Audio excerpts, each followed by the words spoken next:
नमस्कार।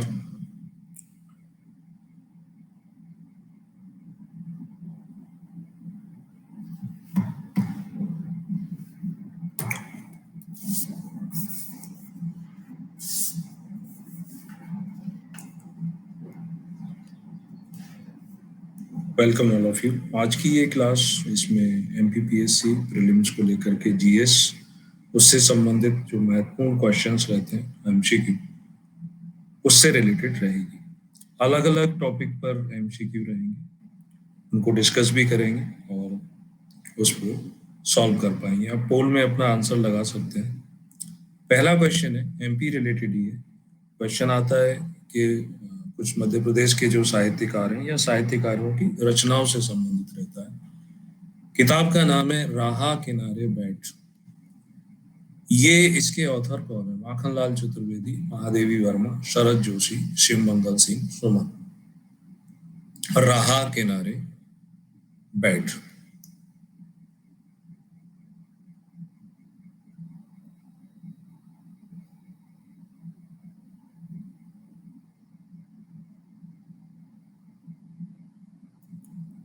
एक या दो ऑब्जेक्टिव 100 ऑब्जेक्टिव में ऐसा मिलता ही है जो मध्य प्रदेश के इतिहास, मध्य प्रदेश के किसी साहित्यकार से संबंधित होगा, उसकी रचना से संबंधित होता है। तो राह किनारे बैठ शरद जोशी की रचना है। अमित चौरसिया आपका राइट आंसर है।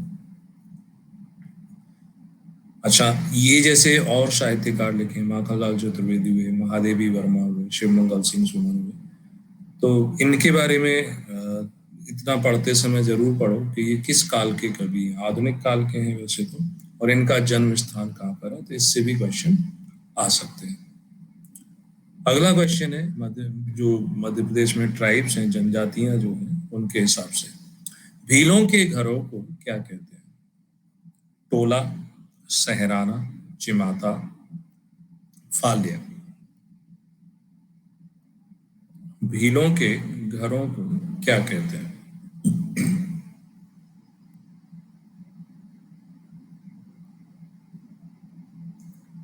टोला वर्ड जो है जनरली बहुत उपयोग में आता है। टोला मतलब कुछ जनजातियां या कुछ लोगों का समूह रहता है, तो ये कोई भील स्पेसिफिक तो नहीं हो पाएगा।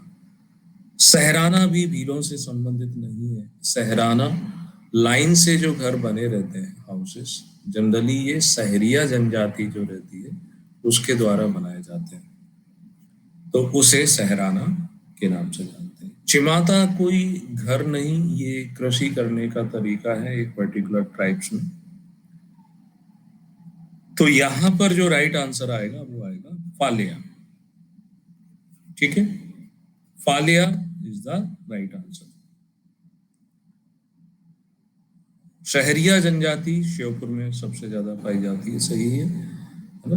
बिल्कुल करेक्ट। अगला क्वेश्चन है, त्रिपुरी हिस्टोरिक प्लेस है, ऐतिहासिक स्थान है, ये कहाँ पर है? बिहार में, झारखंड में, मध्य प्रदेश में, छत्तीसगढ़ में। इससे भी जुड़ा एमपी रिलेटेड किसी भी एग्जाम में क्वेश्चन आते ही है।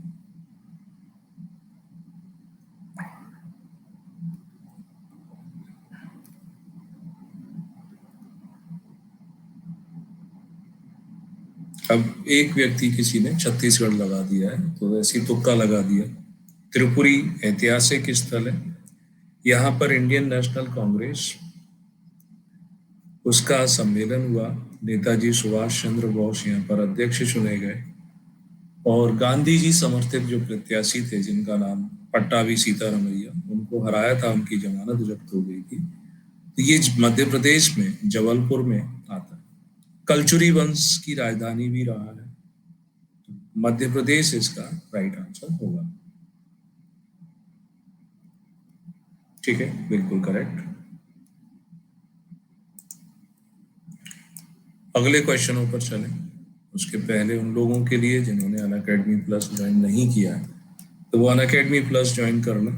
ऑनलाइन प्लेटफॉर्म है, इसमें आप अपने घर पे बैठ के तैयारी कर सकते हैं। ये जो फ्री क्लास है और प्लस जो क्लास है उनमें अंतर, फ्री क्लास में सिलेबस पूरा नहीं होता है, प्रैक्टिस टेस्ट भी आपको कभी कभी मिलेंगे, पीडीएफ नोट्स की अवेलेबिलिटी भी कम रहती है, और डाउट सॉल्यूशन भी लिमिटेड है। जबकि प्लस में ये सारी की सारी चीजें अनलिमिटेड हो जाती है। प्लस सब्सक्रिप्शन का बेनिफिट है कि यहाँ पर 100 से ज़्यादा लोग हैं जिनकी लाइव क्लासेस आपको मिलती है। स्ट्रक्चर्ड, यानी पहले से पता रहेगा कि किस दिन कौन सा लेक्चर होगा, कौन सा टॉपिक पढ़ाया जाएगा। डिफरेंट बैच कोर्सेज होते हैं, एक से ज़्यादा टीचर पढ़ाता है, सिलेबस पूरा होगा, ड्यूरेशन ज़्यादा होता है।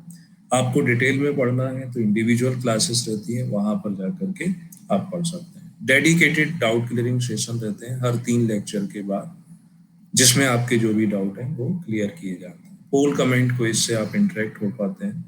वन टाइम सब्सक्रिप्शन लेने के बाद आप किसी भी कोर्स में, किसी भी टीचर की क्लास में अपीयर हो सकते हैं। आप अपनी सुविधा अनुसार लेक्चर का वीडियो देख सकते हैं, ऑफलाइन भी देख सकते हैं, ऑनलाइन भी देख सकते हैं। पीडीएफ नोट्स आप रिवीजन के लिए काम आते हैं। 2020 का जो प्रीलिम्स है उसकी डेट एक्सटेंड हो गई है, तो उसको लेकर के आपको कई सारे यहाँ पर अभी मॉक टेस्ट सीरीज दिखाई देती हूँ। बैच कोर्स ये चलते हैं इसमें, जैसे ये 8 महीने का बैच कोर्स है, कई सारे टीचर इसमें इन्वॉल्व हैं, है ना। तो ये सब चीजें आपको मिलती है। करंट में बैच कोर्स रनिंग चल रहा है जिसमें इकोनॉमिक्स में पढ़ा रहा हूँ, आंसर राइटिंग अभी चल रही है, वो भी आप देख सकते हो। फिजिक्स की मुख्य परीक्षा से रिलेटेड जो है 2020 में जो सिलेबस के बदलाव को लेकर उसकी क्लासेस रहती है। इसी प्रकार से केमिस्ट्री की क्लासेस मिलती है। प्लस मुख्य परीक्षा में पवेट जो है उसकी क्लासेस भी आपको यहाँ पर मेरी मिल जाती है। मार्च में 13 बैच कोर्सेज चले थे, अप्रैल में 15 बैच कोर्सेज, नेक्स्ट मंथ मई में फिर से 15 से 16 बैच कोर्सेज रहेंगे। यहाँ एक फीचर और मिल जाता है अनअकैडमी पर, लाइव क्विज का। तो क्विज में आप जा सकते हैं, आप अपने ऐप पर यहाँ पर लिखा देखते हैं टेस्ट, और यहाँ ज्वाइन क्विज में जाकर आपको 6 डिजिट का एक कोड एंटर करना होता है। वो कोड हम आपको प्रोवाइड कर देते हैं, और फिर डिफरेंट टॉपिक पर आप जो क्विज है वो लगा सकते हैं। प्लस यूजर को एक करंट अफेयर की मैगजीन मिलती है, महीने में 2 बार, वर्चर्स हिंदी और इंग्लिश दोनों में उपलब्ध होती है। नेशनल, इंटरनेशनल, एमपी स्पेसिफिक इसमें कंटेंट आपको पूरा मिल जाता है। मेरे बारे में गूगल पे नाम सर्च करोगे, इंफॉर्मेशन आ जाएगी। 10 साल से ज़्यादा समय हो गया सिविल सर्विस की तैयारी करवाते हुए यहाँ पर। और अनअकैडमी पर मैं जुलाई 2018 से प्लस एजुकेटर के रूप में पढ़ा रहा हूँ। ये रेफरल कोड, अनलॉक कोड आप यूज कर सकते हैं, शेयर कर सकते हैं। यूज करने पर मैसेज मुझे मिल जाता है कि आपका कोड यूज किया। सब्सक्रिप्शन जो है वो, उसमें ट्रायल फेज में जाना चाहो तो 1 महीने के लिए जा सकते हैं 1600 रुपये देके, 3 महीने के लिए 4000, 6 महीने के लिए 7200, 1 साल के लिए 8800, 2 साल के लिए 12800। और ये सारी फीस जो है माइनस हो जाती है यदि आप यहाँ पर रेफरल कोड में ये कोड यूज कर लेते हैं। तो लाइव क्लास कैसे अटेंड करोगे, तो आप अपने ऐप पर जाकर देखोगे, आपको अलग अलग लाइव क्लासेस के टॉपिक यहाँ पर दिखाई देते हैं। तो जो टॉपिक आपको करना है उस पर जाकर क्लिक करोगे और उसमें अटेंड करोगे। पीडीएफ नोट्स कैसे डाउनलोड करते हैं प्लस में, तो लेक्चर होने के बाद आपको दिखाई देता है स्क्रीन पर यहाँ पर डाउनलोड पीडीएफ, तो वहां से आप ये पीडीएफ डाउनलोड कर पाते हैं। पोल कैसे चल रहा है अभी देख रहे हैं, इसी तरीके से पोल विद इन टाइम चलता रहता है, तो उसमें आप अपीयर हो सकते हैं। आपका कोई क्वेश्चन है, आंसर आप चेक करवाना चाहते हैं तो वो भी आप भेज सकते हो। यहाँ इमेज फाइल अटैच हो जाती है, स्क्रीन पे आ जाएगा और वहां से चेक कर पाते हैं। डाउट क्लियर जो सेशन है, डाउट क्लियरिंग डेडिकेटेड, वो आपको दिखाई देते हैं। इसके अलावा मेगा क्विज, वीकली क्विज, वो सब इसमें आपको दिखाई देती है। तो ये कोड यूज करके आप फीस में 10% डिस्काउंट ले सकते हैं। तो ये उनके लिए जिन्होंने अभी तक ज्वाइन नहीं किया, कर लेना चाहिए यदि आपके पास कोई दूसरा सोर्स नहीं है तो। नेक्स्ट है प्राइवेट बैंक, निजी बैंक के लिए कितनी चुकता पूंजी, जिसे पेड अप कैपिटल कहते हैं, होना चाहिए। निजी बैंक के लिए पेड अप कैपिटल कितना होना चाहिए? 50 crore, 200 crore, 500 crore, 300 crore.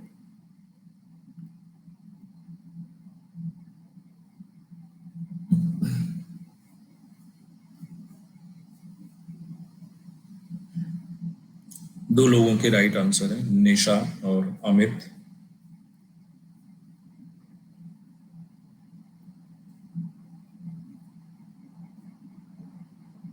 Paid up capital economics के जो टर्म रहते हैं वो इंग्लिश के ज़्यादा सरल रहते हैं एज कम्पेयर टू हिंदी। तो कोशिश करो आप एक वो टर्मिनोलॉजी जो है हिंदी के साथ साथ इंग्लिश वाली भी पढ़ सकें, क्योंकि कुछ टर्म इंग्लिश में बड़ी आसानी से मीनिंग देते हैं चुकता पूंजी के कंपैरिजन में। ये होती क्या है, तो इकोनॉमिक्स की क्लास में इनको काफ़ी डिटेल में बताते हैं। एक बार स्कोर कार्ड बताते हैं आपको।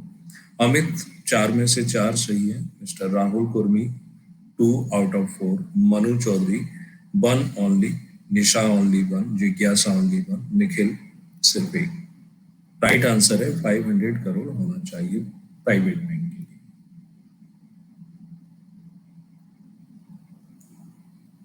अगला क्वेश्चन, यात्री यातायात में सड़क यातायात का कितना योगदान, यानी रोड जो कंट्रीब्यूशन कितना करता है किसमें, पैसेंजर के ट्रांसपोर्ट में 20% इसका कंट्रीब्यूशन है, 40% है, 60 है, 80 है। तो अप्रोक्स लगभग यात्रियों के यातायात में सड़क का कितना योगदान होता है। सड़क, ट्रेन, जलमार्ग, वायुमार्ग, डिफरेंट वे होते हैं।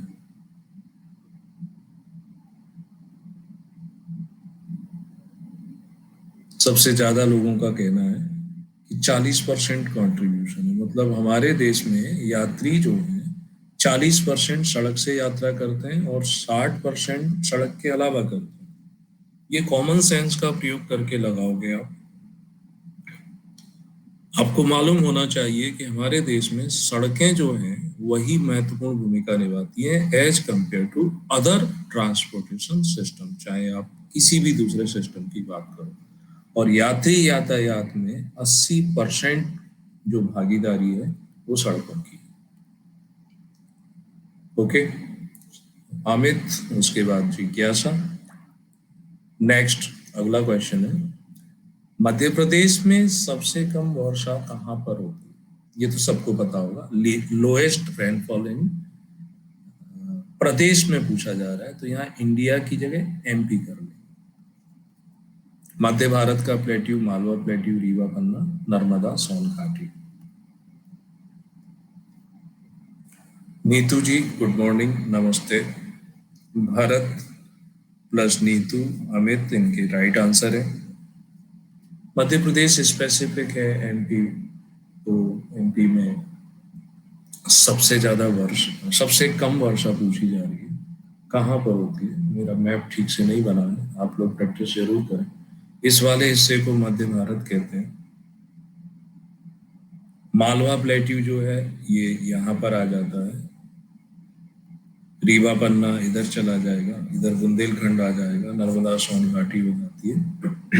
सभी जानते हैं कि सबसे कम वर्षा मध्य प्रदेश में मध्य भारत में होती है।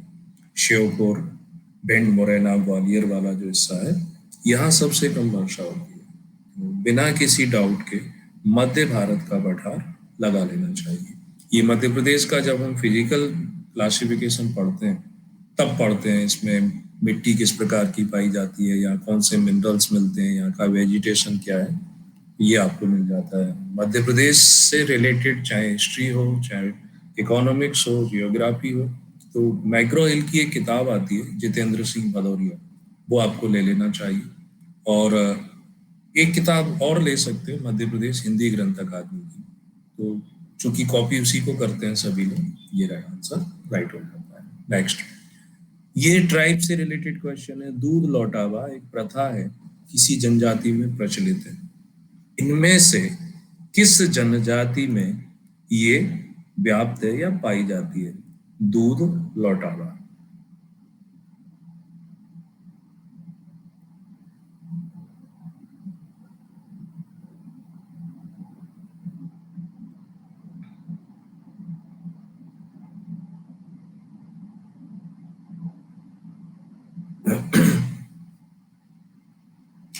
अगर आंसर इसमें नहीं दिया हो, वैसे पोल में आंसर नहीं लगा पाया मैं, तो मुझे कमेंट करके बता दो क्या होगा इसका राइट आंसर।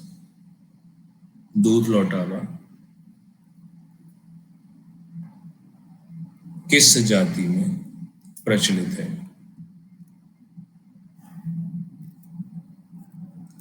दूध लौटावा क्या होता है कि इसमें ममेरे और फुफेरे भाई बहनों की शादी को प्रेफरेंस दिया जाता है, प्राथमिकता दी जाती है, राइट? प्रेफरेंस देते हैं।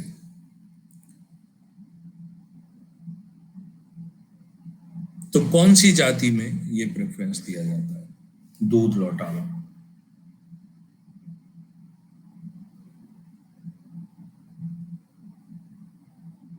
अब कोई बैगा लिख रहा है, कोई उसमें इनमें से सभी लिख रहा है, तो सभी तो नहीं हो है, ये तो बिल्कुल हटा दो आप लोग। कोई भील बताता रहा। गौंड जनजाति जो है उसमें ये पाई जाती है। सी इसका राइट आंसर। बहुत कम लोगों को पता, जबकि ये ऐसा था कि ज्यादातर एमपी पढ़ते हो तो ये आपको याद हो जाता है। ओके, अगले क्वेश्चन पर चलते हैं। एक मेले का आयोजन किया जाता है, नाम है उसका गोटमार। तो गोटमार जो मेला है वो इनमें से कहाँ पर आयोजित किया जाता है? इसके पीछे भी एमपी रिलेटेड कोई एग्जाम आप दोगे तो इसमें क्वेश्चन आते रहते हैं, पूछा जाता है। तो गोटमार छिंद, अच्छा इसमें गड़बड़ी क्या होगी थोड़ी सी, छिंदवाड़ा, बैतूल, पातालकोट, झाबुआ, तो बोल क्या लगा दिया जाए इसमें?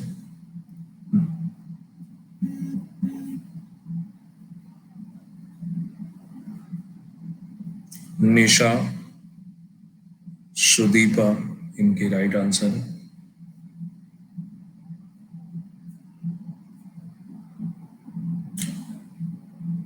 ये मेले का आयोजन किया जाता है एक नदी के किनारे, पांडुरना नदी है।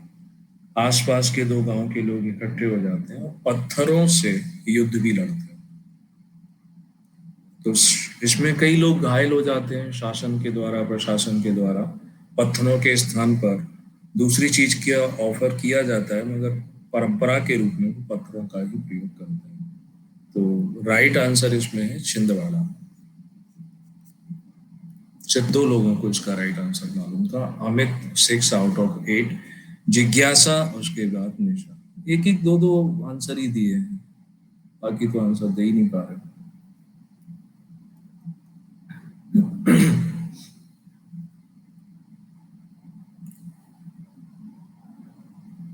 कर सुधार समिति का अध्यक्ष, टैक्स रिफॉर्म कमेटी का अध्यक्ष, इनमें से किसे बनाया गया था? ये काफी कमेटी मतलब चर्चित है, अभी भी चर्चित है। प्रणब मुखर्जी, केपी नरसिंहम, एस जानकी रमन और राजा चलैया। टैक्स रिफॉर्म्स होता क्या था कि हमारे देश में टैक्स की रेट बहुत ज्यादा रहती थी। एक जैसे मैं क्वेश्चन आपसे पूछूं, इनकम टैक्स, आयकर जो होता है, अभी ज्यादा से ज्यादा कितना इनकम टैक्स लगता है किसी व्यक्ति की इनकम पर, कितने परसेंट लगता है? इसका राइट आंसर सुदीपा और अमित दोनों ने दिया हुआ है, सिर्फ 2 स्टूडेंट दे पाए। ज्यादा से ज्यादा कितना इनकम टैक्स लगता है? Any idea? कुछ तो लिखो, सरल सी बात है ना ये तो। 25%, मतलब पढ़े बिना ही काम चल रहा है। यदि किसी की इनकम 2.5 लाख रुपए है तो उसे 0% देना पड़ता है। 2.5 लाख से अगर वो 5 लाख तक कमाता है एक साल में तो उसे 5% देना पड़ता है।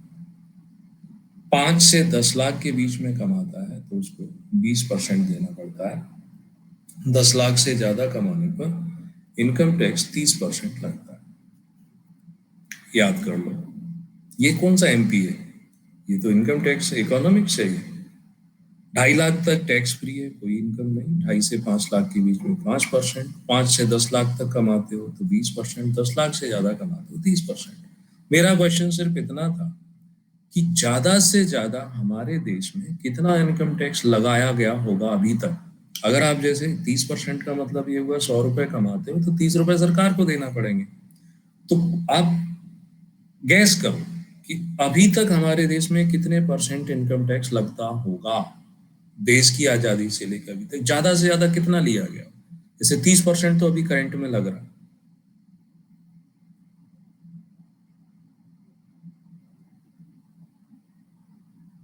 अरे ये तो गैस करो कि कितने परसेंट इनकम टैक्स लगा होगा हमारे।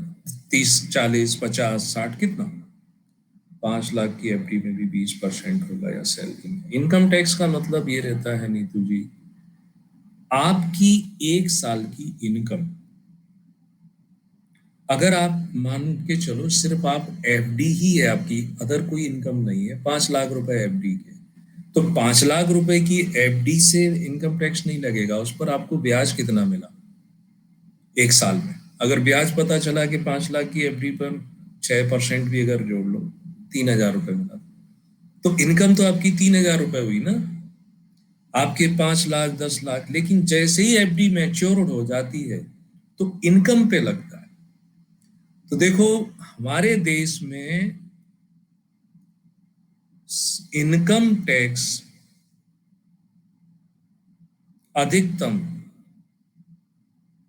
आप कल्पना से परे इमेजिन नहीं कर सकते हो, 98% लगाया गया। लगभग 98%। मतलब 100 रुपए कमाओ, 98 रुपए सरकार को दे दो। मगर ये 98% तब लगता था 2 लाख रुपए तक की इनकम टैक्स फ्री होती थी। उसके बाद यदि कमाओगे तो, आज मात्र 2.5 लाख तक की इनकम फ्री है। तो अभी हम ज्यादा टैक्स देते हैं। तो राजा चिलैया समिति बनाई गई थी, उसने कहा था कि टैक्स की रेट कम करो। टैक्स की रेट आप ज्यादा रखोगे तो क्या होगा, उसकी टैक्स की रेट ज्यादा करने से लोग टैक्स की चोरी करने लगते हैं, टैक्स नहीं भरते हैं। कम रखोगे तो आसानी से भर देंगे। ठीक है, अगला क्वेश्चन। मध्य प्रदेश के सर्वाधिक भूभाग पर कौन सी फसल बोई जाती है? Which crops covered largest area in MP? गेहूं, चावल, बाजरा, सोयाबीन। मध्य प्रदेश के सर्वाधिक भूभाग पर कौन सी फसल बोई जाती है? इसका क्वेश्चन आंसर थोड़ा सा डिबेटेबल रहेगा। मतलब हो सकता है सही आपको ये ना लगे, अपना आंसर ज्यादा ठीक लगे, क्योंकि इसमें ट्विस्ट हो जाता है थोड़ा सा। अगर कहीं ऐसा पूछ लें कि मध्य प्रदेश के लार्जेस्ट एरिया पर फूड ग्रेन्स, खाद्यान्न फसल कौन सी बोई जाती है, तो खाद्यान्न फसल गेहूं आ जाएगा। अगर वो ये नहीं लिखते हैं तो फिर सोयाबीन हो जाता है। कभी कभी सोयाबीन से भी ज्यादा गेहूं कवर हो जाता है, कभी कभी। हर साल में ये जो डाटा है बदलते रहते हैं, लेकिन जनरल पीएससी का रूल है, एक से ज्यादा सही आंसर होने पर वो सही मान लेता है। तो इस क्वेश्चन का आंसर सोयाबीन। सोया प्रदेश तो इसलिए बोलते हैं क्योंकि भारत के और किसी राज्य में इतनी सोयाबीन नहीं होती। सबसे ज्यादा लगभग 80% सोयाबीन का प्रोडक्शन मध्य प्रदेश में होता है, इसलिए इसे सोया प्रदेश। और सोया का एक मतलब दूसरा भी है, सोता रहता है मध्य प्रदेश। कोरोना का देख लो असर, सो ही रहा है मध्य प्रदेश अभी तक, हालांकि अभी तो सारे राज्य सो रहे हैं। सबसे कम शिशु मृत्यु दर किस राज्य में है? Infant mortality rate, Maharashtra, Goa, Gujarat, Kerala. सबसे कम शिशु मृत्यु दर। यहाँ पर एक लर्नर थे कोई, मनु चौधरी, सर टाइम कम कर दो, टाइम कम कर दो, उसके बाद वो चले गए। भाई टाइम कम कर दो, ज्यादा कर दो, प्लस ज्वाइन क्यों नहीं कर लेते हो? अगर इतना टाइम का आपके पास कमी है, अभाव है, तो उसमें हो जाता है। अभी ये किसी का भी सही नहीं है, जबकि ये ऐसा है जो याद होना चाहिए। कम शिशु मृत्यु दर।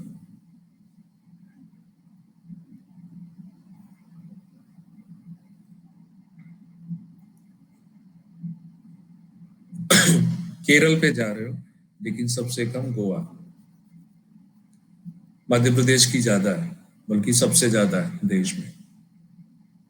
इधर मध्य प्रदेश के सीएम कहते हैं कि हमने मध्य प्रदेश को बीमारू राज्य की कैटेगरी से बाहर निकाल लिया है। ये बीमारू बिहार, मध्य प्रदेश, राजस्थान, यूपी, इनकी स्थिति, आर्थिक स्थिति खराब है।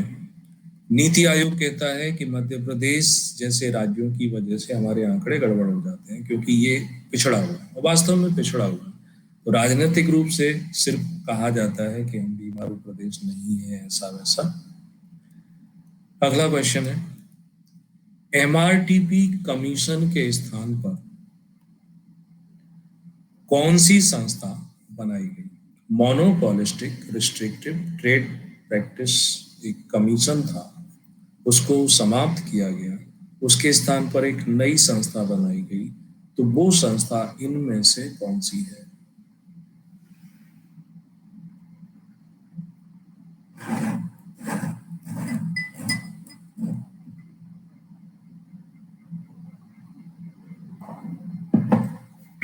निखिल, सुदीपा दोनों के राइट आंसर है।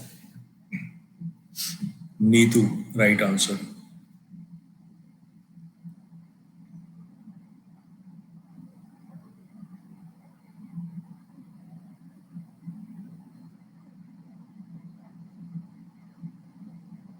ये कोड नेम यूज कर सकते हैं। ये जो एमआरटीपी कमीशन कह लो या लिमिट कह लो, इसमें रूल ये था कि अगर कोई कंपनी 25 करोड़ रुपए की हो जाती है तो वह दूसरी कंपनी खरीद नहीं सकती, अधिग्रहण नहीं कर सकती। फिर इस लिमिट को बढ़ा के 50 करोड़ किया गया, आगे चल करके 75 करोड़ किया गया, उसके बाद 100 करोड़ किया गया, और फिर ये लिमिट हटा दी। यानी अब कोई भी कंपनी किसी भी कंपनी को खरीद सकती है, क्योंकि बड़ी कंपनियों की आवश्यकता थी। तो वो कानून भी समाप्त कर दिया और उसके स्थान पर लेकर आए CCI, competition commission of India, भारतीय प्रतिस्पर्धा आयोग। तो ये संस्था बनाई गई जो कि अर्थव्यवस्था में प्रतिस्पर्धा को बढ़ावा देगी। तो अमित 7 सही है 12 क्वेश्चन में से, सुदीपा जी के 4 सही है, निशा जी के 3 सही। और अगले क्वेश्चन पर जाने से पहले जरूरी है वो कमर्शियल जानकारी देना अनअकैडमी के बारे में, प्लस के बारे में। जिन्होंने नहीं ज्वाइन किया है वो ज्वाइन कर सकते हैं। फ्री क्लास में सिलेबस लिमिटेड है, टेस्ट पेपर लिमिटेड है, पीडीएफ लिमिटेड है, डाउट सॉल्यूशन लिमिटेड है, और प्लस में ये सारा अनलिमिटेड। बेनिफिट यही है कि आपको स्ट्रक्चर्ड क्लास मिल जाती है। कोरोना के काल में जैसे ऑफलाइन नहीं मिलती है, तो ऑनलाइन आपको सिस्टमेटिक क्लास मिलती है। अलग अलग बैच कोर्स हैं पीएससी के लिए, एसआई के लिए। तो बैच कोर्स एक से ज़्यादा टीचर, टाइम ज़्यादा होगा, सिलेबस कंप्लीट होता है, और डिटेल में पढ़ने के लिए इंडिविजुअल क्लासेस रहती है, तो वो पढ़ सकता है। डाउट सॉल्यूशन भी रहता है 3 लेक्चर के बाद, पोल कमेंट क्विज से आप इंटरेक्ट हो पाते हैं, ऑफलाइन देख पाते हैं, पीडीएफ नोट्स भी आपको मिल पाते हैं। वीडियो चैट का ऑप्शन नहीं मिलता है। वीडियो चैट का ऑप्शन इसलिए नहीं मिलता है क्योंकि वीडियो से डिस्ट्रैक्शन ज्यादा होता है। आप हमें देख पाते हैं जैसे देख पा रहे हैं, और ये बोर्ड देख पाते हैं। अब आपका कोई क्वेरी है तो आप कमेंट करो, उस क्वेरी को हम रीड करते हैं, जवाब देते हैं। बल्कि करना ये चाहिए कि सिर्फ अपने ही कमेंट आपको भेजना है, किसी दूसरे के कमेंट पढ़ने ही नहीं होते, है ना। जब कई सारे कमेंट आने लगते हैं तो एक ऑप्शन और मिल जाता है आपको कि हम आपको एक गूगल फॉर्म भेज देते हैं, वहां पर आप अपनी क्वेरी लिख सकते हो। तो कमेंट में इनकेस कभी ज्यादा कमेंट आते हैं, नहीं उसको रीड कर पाते हैं, तो उससे आपको बेनिफिट मिल जाता है। ठीक है, तो यहाँ पर बैच कोर्सेज चलते रहते हैं अलग अलग। तो अभी एक बैच कोर्स है इसमें मुख्य परीक्षा को लेकर, जिसमें इकोनॉमिक्स की आंसर राइटिंग जो है 2 बजे क्लास रहती है दोपहर में। फिजिक्स की क्लास रहती है मुख्य परीक्षा को लेकर के, केमिस्ट्री की क्लास रहेगी, पवेड की क्लास रहेगी। ये सारे जो सिलेबस में बदला हुआ है वो सब आपको यहाँ पर मिल जाते हैं। अप्रैल के मंथ में 15 बैच कोर्सेस हैं, किसी का ड्यूरेशन 10 महीने का है, किसी का 3 महीने का है। यहाँ एक लाइव क्विज का फीचर मिल जाता है, ये ऑटोमेटिक क्विज चलती रहेगी, 6 डिजिट का कोड आपको एंटर करना होता है, डिफरेंट टॉपिक पर आप एमसीक्यू लगा सकते हैं। और प्लस यूजर को करंट अफेयर की मैगजीन वर्चस्व मिल जाती है, हिंदी और इंग्लिश दोनों में ये अवेलेबल होती है, महीने में 2 बार। 10 साल से ज़्यादा हो गया मुझे प्रिपरेशन करवाते हुए। गूगल पर नाम से सर्च करोगे आपको इन्फॉर्मेशन मिल जाएगा। जुलाई 18 से मैं अनअकैडमी पर। पेमेंट की बात करें तो 1 महीने के लिए ट्रायल पेज में 1600 रुपये दे सकते हो, 2 साल के लिए 12,800 है, 1 साल के लिए 8,800 है, 6 महीने के लिए 7,200, 3 महीने के लिए 4,000। और यहाँ ये कोड एंटर करने पर ये सारा 10% ऑफ हो जाता है। लाइव क्लास स्क्रीन पर आपको दिखेगी, टॉपिक दिए होंगे, टीचर दिखाई देगा, तो जिससे आपको पढ़ना है उस पर जा सकते हो। पीडीएफ नोट्स डाउनलोड करने का ऑप्शन क्लास के बाद मिलता है, यहाँ इस प्रकार से उस पर आप वो पीडीएफ डाउनलोड कर सकते हैं। और पोल में कैसे पार्टिसिपेट करते हैं, कैसे अपीयर होता है, तो अभी आपको इस क्लास में भी दिखाई देगा। आपका कोई आंसर है जिसे चेक करवाना है, वो भी आप अटैच करके भेज सकते हैं। डाउट सॉल्यूशन डेडिकेटेड आपको दिखाई देते हैं। यहाँ पर वीकली क्विज, मेगा क्विज चलती रहती हैं, तो उनमें भी आप पार्टिसिपेट कर सकते हैं और इस कोड के द्वारा 10% आप किसी भी कैटेगरी में डिस्काउंट ले सकते हैं। अगले क्वेश्चन पर चलिए। मध्य प्रदेश का सबसे दक्षिणी जिला कौन सा है? Which of the following district located in south most of MP? Khandwa, Burhanpur, Harda, Hoshangabad. इन 4 में से सबसे दक्षिण में कौन सा आता है?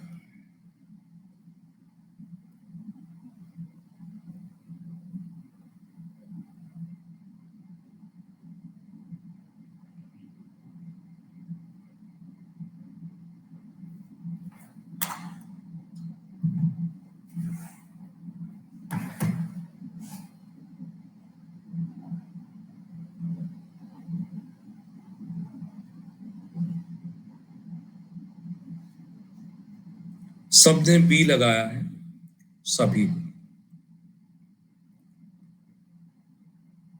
मतलब एक राय होकर के सभी ने अभी बी लगाया है, जबकि मैंने इसमें आंसर कुछ भी नहीं बताया।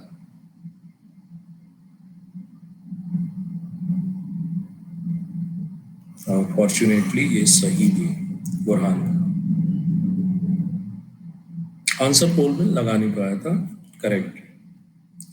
भगोरिया एक मेला समझ लो, हाट बाजार समझ लो, उत्सव समझ लो, इसका आयोजन इनमें से कहाँ पर किया जाता है? और कमेंट में ये बता देना कि ये किस ट्राइब से संबंधित है, किस समय इसका आयोजन किया जाता है, ये भी बता सकते हैं। अमित, सुदीपा, कल्पना, निखिल, इन्होंने सही आंसर दिए हैं। नीतू सही आंसर दिया है।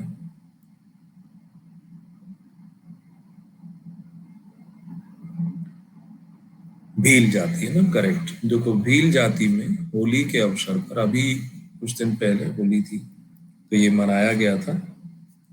ये एक प्रकार से जो ट्राइब्स हैं, जनजातियां जो जंगलों में रहती थी, तो उनके आपस में मिलने मिलाने का, जरूरत की चीजें खरीदने के रूप में से मनाया जाता है। तो अलीराजपुर का ये फेमस है भगोरिया। डीजे बीजे भी लगता है अब यहाँ पर। झाबुआ से अलीराजपुर अलग हो गया, इसलिए अलीराजपुर में भील जाति ज्यादा है, तो अलीराजपुर रहेगा ऑप्शन। झाबुआ से अलीराजपुर अलग हो गया ना, और भील जाति का। इसमें सामान्यतः क्या होता है कि पहला दिन जो है मेले का, वैसे 3 दिन का मानते हैं, लेकिन सप्ताह भर भी चलता है, 15 दिन भी चलता है, उसे गुलालिया कहते हैं। कहा जाता है, मैं नहीं जानता हूं कि ये कितना सच है कितना झूठ है, लेकिन कहा जाता है कि भील युवक भील युवती के माथे पर गुलाल लगाकर उससे विवाह का प्रस्ताव रखता है। अगर वह युवती उस गुलाल को लगे रहने देती है तो उसे वह प्रस्ताव स्वीकार है, और साफ कर देती है तो रिजेक्टेड है। अब अगले दिन क्या होता है, गुलालिया के बाद दूसरा दिन जो है उसको कहते हैं भगोरिया। जब वह भील युवक और युवती दोनों जो आपस में विवाह करने के इच्छुक थे उस मेले से भाग जाते हैं। भाग क्यों जाते हैं? तो सोशियोलॉजी में, समाज शास्त्र में इसके बारे में ये बताया गया कि देखो, यहाँ विवाह पर आपत्ति किसी को नहीं, चूंकि ये परंपरा है कि उनका एक निश्चित ड्यूरेशन फिक्स है कि उस दिन के पहले अगर उन्हें खोज लिया जाएगा तो उन्हें दावत देनी पड़ेगी, और गरीबी रहती है, दावत पर वो ज्यादा खर्च होगा, तो इससे बचने के लिए तो उसे भगोरिया कहते हैं। उनके घर वाले उन्हें खोजने की कोशिश करते हैं, और अगला दिन जब मेला अपने आप से उजड़ जाता है तो उसे उजाड़िया कहते हैं। ये मुख्य परीक्षा में लिखने को आता है, हमेशा से आता रहा, बल्कि ये 200 शब्दों में लिखने को आता रहा। अब चूंकि पैटर्न चेंज है तो यहाँ 5 नंबर या 11 नंबर के हिसाब से हो सकता है पूछ लें, ठीक। लेकिन अब रूप चेंज हो गया है इस भगोरिया का। अब यहाँ पर मॉडर्न स्टाइल के कपड़े भी पहनते हैं, जीन्स पहनते हैं, डीजे लगता है, लोग जाते हैं, इवन दूसरे पर्पज से ज्यादा जाते हैं। तो ये होता है भगोरिया। विक्रम संवत कब से शुरू माना गया?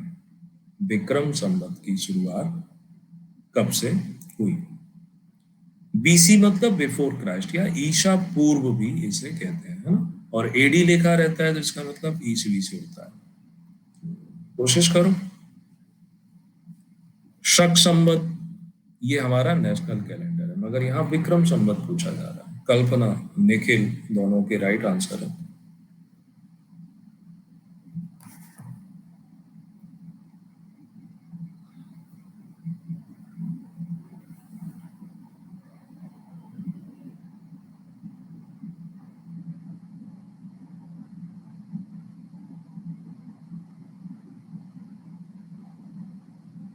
तो 58 बीसी से इसकी शुरुआत होती है। 58 बीसी, जिन्हें नहीं पता रट लो। विक्रम संवत 58 बीसी से शुरू माना जाता है।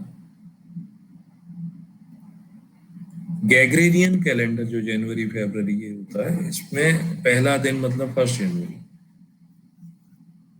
ये जो शक संवत है इसमें पहला दिन कब होता है वर्ष का? ज्वाइन कीजिए निश्चित रूप से, नो प्रॉब्लम। ये कोड यूज करेंगे तो मुझे मैसेज आएगा कि सर आपका कोड इन्होंने यूज किया। प्रॉब्ली प्रॉब्लम सॉल्व हो जाए देन उस समय कर लीजिए, नो इशू।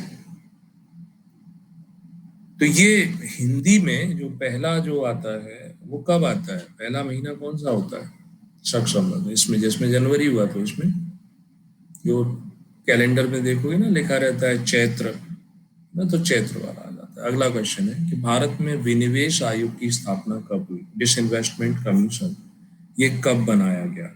जो सरकारी कारखाने कंपनियां पीएसयू घाटे में जा रहे थे, तो उन घाटे में जाने वालों को सरकार बंद करने लगती है, बेचने लगती है, तो उसके लिए डिसइन्वेस्टमेंट कमीशन बनाया गया था। तो वो कब बनाया गया ये आपको बताना है।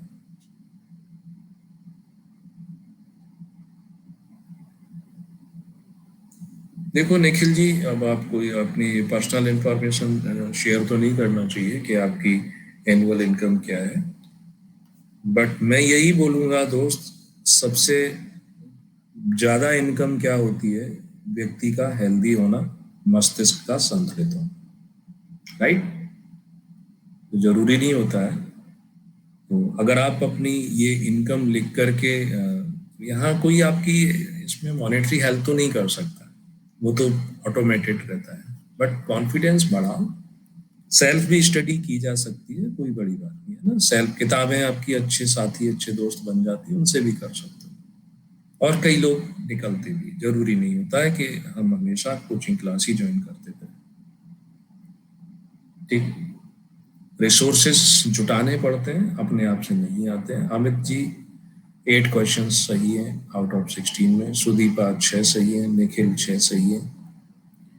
अगस्त 1996 में इसकी स्थापना अटल बिहारी वाजपेयी के समय की गई थी।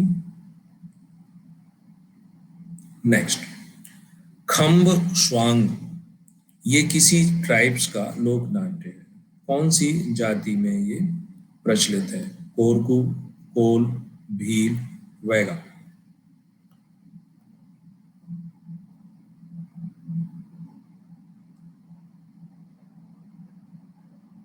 अनुज, नीतू, कल्पना, सुचि इनके राइट आंसर है। Amit right answer. खम स्वाम, ये भी मध्य प्रदेश में पाई जाने वाली ट्राइब से संबंधित है। एक खम गाड़ देते हैं, फिर वहां पर लोक नाट्य और नृत्य ये चलता रहता है। तो बहुत लोगों के राइट आंसर है, निखिल राइट आंसर है। ये कोरकू ट्राइब्स में प्रचलित है।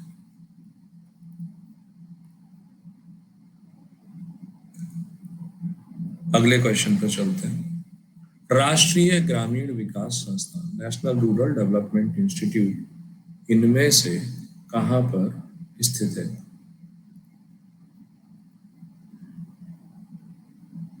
दूसरा, कोरोना फैल रहा है, ध्यान रखें। मैं इन्फेक्टेड हो चुका था, 3-4 दिन पहले ही डिस्चार्ज हुआ हूँ हॉस्पिटल से।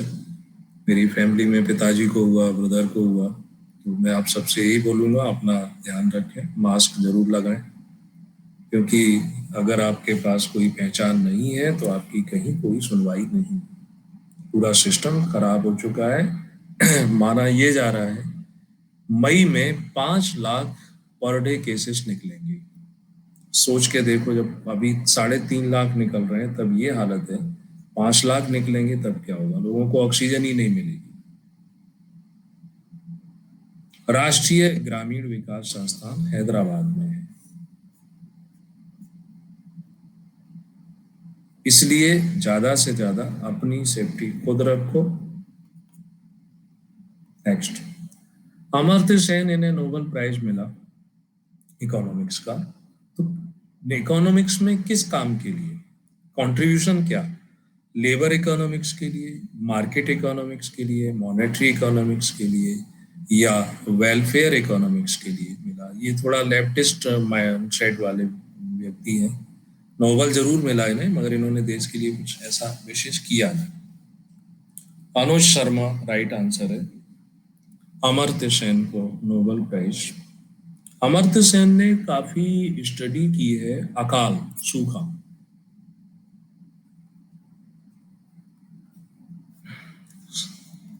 सूखा या अकाल कब पड़ता है? मतलब फसल पानी ना मिले, सूख जाए, उत्पादन कम हो। लेकिन अमर्त्य सेन इसको इससे नहीं जोड़ते हैं। वो ये कहते हैं सूखा या अकाल, उत्पादन कम होगा, मध्य प्रदेश में कम होगा, भारत में कम होगा, विश्व के किसी दूसरे देश में ज्यादा होगा, वहां से मंगा सकते हैं। तो सूखा और अकाल वो कहते हैं व्यक्ति की परचेजिंग पावर, क्रय शक्ति जो है वो कम हो जाती है।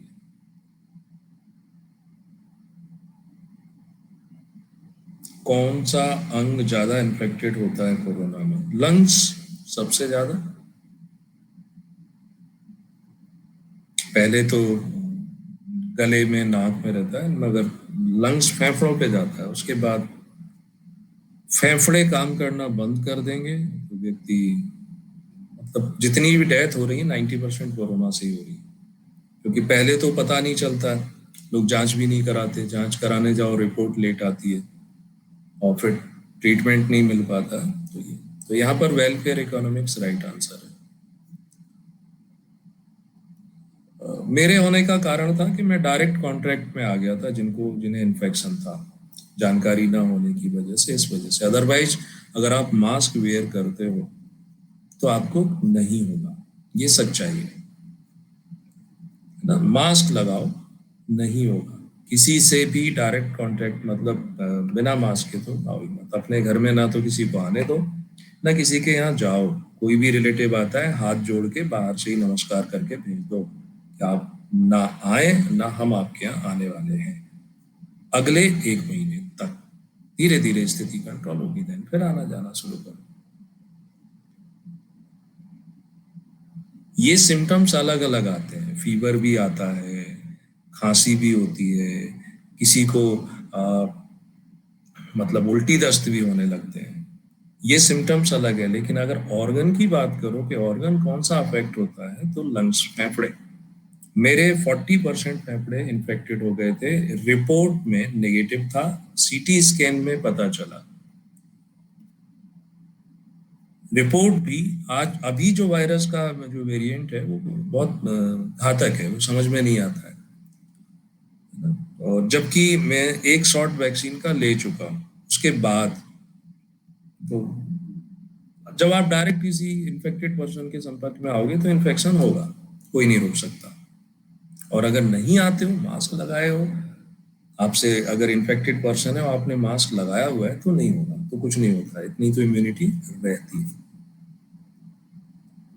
अभी पहले एक रहता था कि टेस्ट नहीं आता था, स्वाद चला जाएगा, फीवर आएगा 1-2 दिन।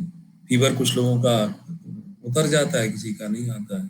तो अलग अलग सिम्टम्स है, किसी के नाखून के कलर डार्क हो जाते हैं, है ना, तो अलग अलग वेरिएशन चल रहे हैं।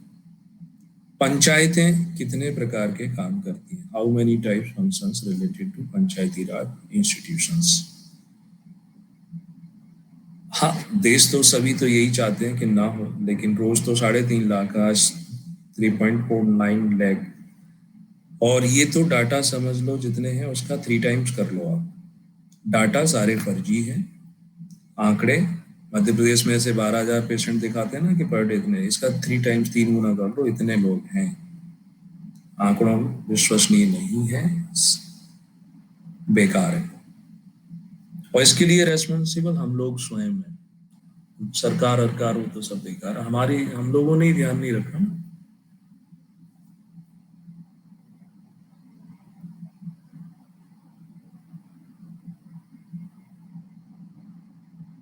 डाटा मैनेज करते हैं ना, मैनिपुलेशन चलता रहता है। सरकार के दबाव में लोगों में डर ना फैले, इसलिए क्या, अभी देखोगे आप पढ़ोगे तो लिखा है कि 3.5 लाख निकल रहे हैं, लेकिन आबादी के हिसाब से विश्व में बहुत कम है, क्योंकि हमारी 140 करोड़ की आबादी है। तो ये सो कहने की बात है।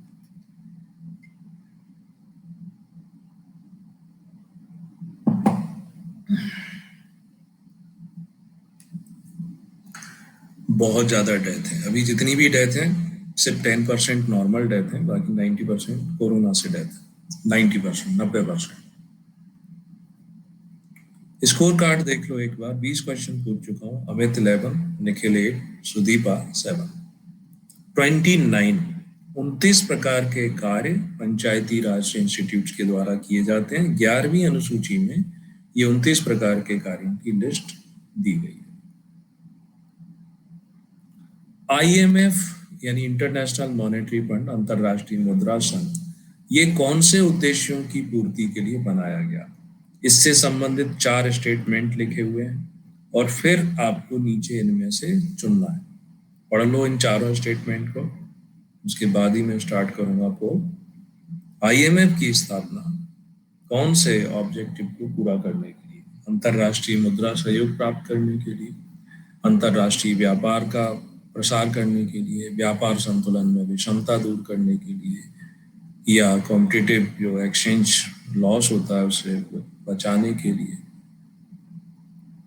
IMF, अब पोल दे देता हूं।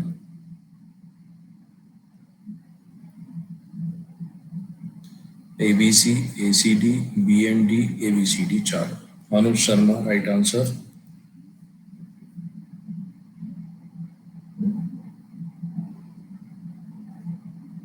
अगली क्लासेस कब होगी तो लिंक दिया हुआ है मैंने अपने प्रोफाइल का, वहां जाके फॉलो कर सकते हो, तो पता चल जाएगा। प्लस वाली क्लास दोपहर में 2 बजे है, रात को 9:30 बजे। अंतरराष्ट्रीय मुद्रा सहयोग प्राप्त करना, हाँ ये इसका ऑब्जेक्टिव है, यानी ए तो सही है। बी पर बात करें, अंतरराष्ट्रीय व्यापार का प्रसार करना, व्यापार से इसका लेना देना नहीं है, वो WTO का काम है, तो ये गलत है। तीसरे पर आए, व्यापार संतुलन में विषमता को दूर करने के लिए, हाँ ये इसका काम है। चौथे पर आए, कॉम्पिटिटिव विनिमय मूल्य ह्रास कम करने के लिए, ये भी इसका काम है। तो सेकंड वाला जो है वो सही हो जाता है, सिर्फ अनुज शर्मा का राइट था। अगला क्वेश्चन है, FII फॉरेन इंस्टीट्यूशनल इन्वेस्टमेंट, विदेशी संस्थागत निवेशकों के द्वारा भारतीय कंपनी के शेयर या बॉन्ड खरीदना और किस नाम से जाना जाएगा? FDI, portfolio investment, NRI investment, FII किस अन्य नाम से जाना जाएगा?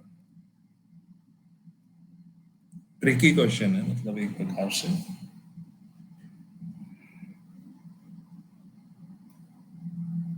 इसका पोल मैंने गलत लगा दिया है, फिर से लगाऊंगा।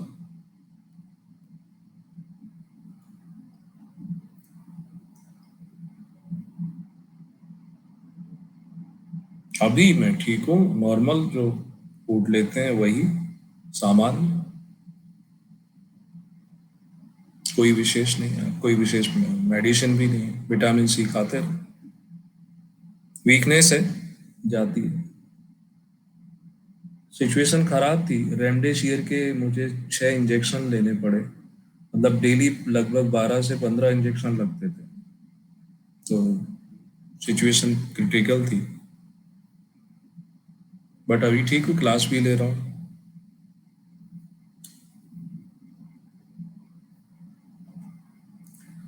FIIs इसे पोर्टफोलियो इन्वेस्टमेंट कहते हैं ना, इसमें FIIs भी लिख सकते हो, लेकिन वो तो पहले ही दिया हुआ है, इसलिए पोर्टफोलियो इन्वेस्टमेंट के नाम से ये जाना जाता है।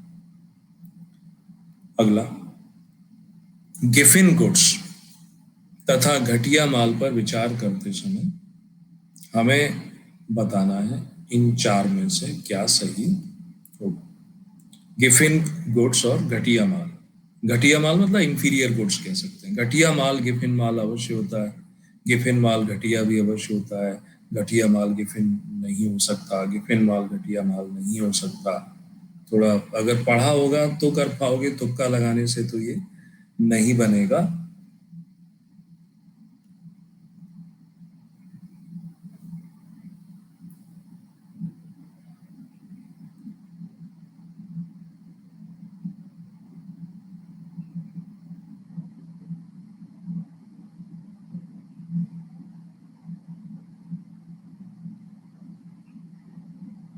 कल्पना राइट आंसर,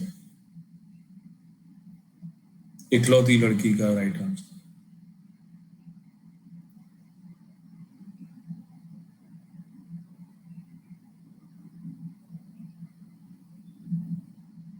मिस्टेक सुधारो, कमेंट में बता दो क्या है सही। Amit right answer. Giffen goods क्या होती है? कोई भी बताओ, गिफिन गुड्स क्या होती है?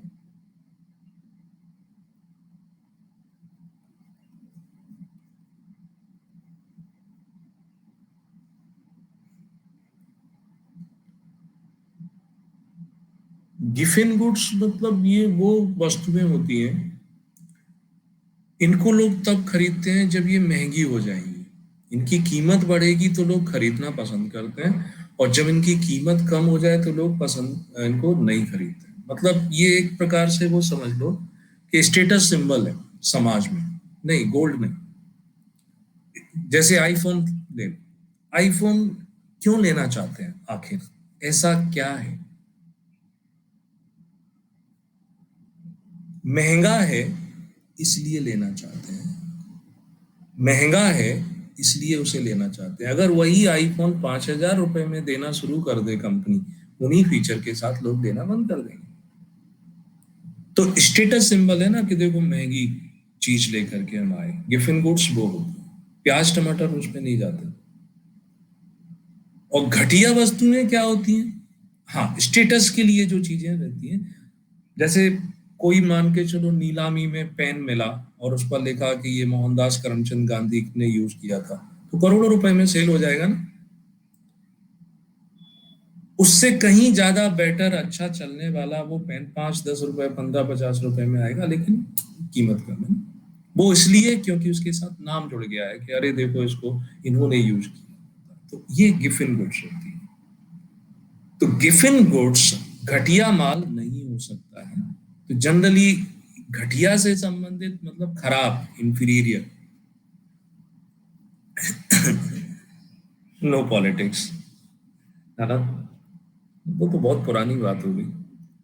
तो डी इसमें राइट है। और घटिया वस्तुएं जो खराब होती हैं, मेड इन चाइना समझ लो, उससे संबंधित ये था। उत्पादन सामाजिक दृष्टि से आदर्श स्तर पर कब होगा? डिपेंड करता है, देखो मैटर डिपेंड करता है कि क्वालिटी होती है, बट क्या आप उसके लिए जितना पेमेंट देते हैं उतनी क्वालिटी मिलती है क्या? क्या उतनी वर्थ है जितना हम पेमेंट देते हैं?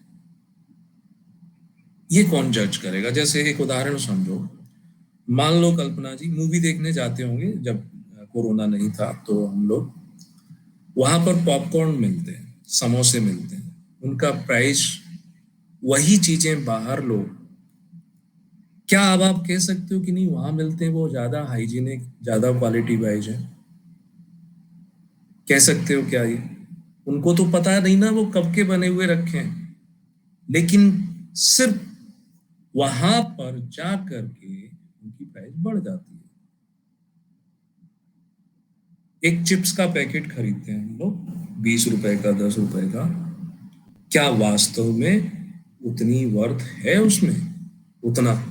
लेकिन एडवर्टाइजमेंट लगता है, जो हैमरिंग की जाती है ना, तो हमें प्रवोक करते हैं, प्रमोट करते हैं, खरीदो, ये खरीदोगे तो ऐसा हो जाएगा, वो सब चीजें रहती हैं। तो नो डाउट, अगर कोई वस्तु महंगी है तो अच्छी होगी, लेकिन क्या उतना जस्टिस कर पाती है जितनी महंगी है? बाबा रामदेव जी के आटा के कई सारे प्रोडक्ट हैं, कुछ प्रोडक्ट उनके बहुत अच्छे हैं, कुछ प्रोडक्ट उतने नहीं है। तो हर चीजों में ये मार्केट में चलता रहता है। सामाजिक उत्पादन सामाजिक दृष्टि से आइडियल लेवल पर कब होगा? एकाधिकारी प्रतियोगिता के अंतर्गत, एकाधिकार के अंतर्गत, अल्प अधिकार के अंतर्गत, पूर्ण प्रतियोगिता के अंतर्गत।